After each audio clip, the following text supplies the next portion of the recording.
till you hit the spot. Whoa, I'm a big bag hunter with the bow.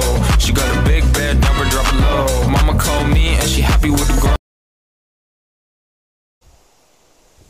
Rani, kita kan sekarang masuk materi Pitagoras. Aku penasaran nih, gimana ya contoh konsep Pitagoras dalam kehidupan sehari-hari? Iya juga ya, Zi. Assalamualaikum warahmatullahi wabarakatuh. Pada kesempatan kali ini, kami akan menyelesaikan persoalan menggunakan konsep Pitagoras. Di sini, kami sudah menyiapkan tangga yang disandarkan ke pohon.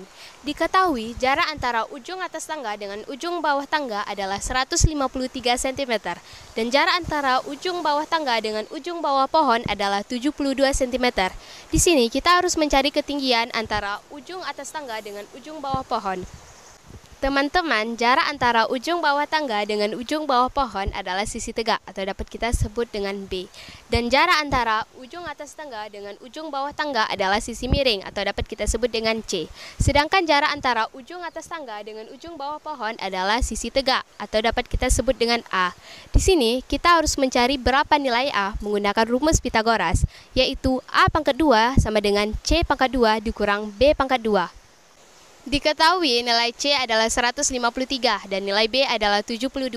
Maka A pangkat 2 sama dengan 153 pangkat 2 dikurang 72 pangkat 2. Kuadrat dari 153 adalah 23.409 dan kuadrat dari 72 adalah 5.184. Maka A pangkat 2 sama dengan 23.409 dikurang 5.184. 23.409 dikurang 5.184 adalah 18.225. Maka A pangkat 2 sama dengan 18.225. Karena A masih kuadrat, maka kita akan pindahkan ke kanan menjadi akar. Maka A sama dengan akar 18.225. Akar dari 18.225 adalah 135. Maka nilai A adalah 135. Sekian penyelesaian masalah menggunakan konsep Pitagoras dari kelompok kami, kelompok 2. Lebih dan kurang kami mohon maaf. Assalamualaikum warahmatullahi wabarakatuh.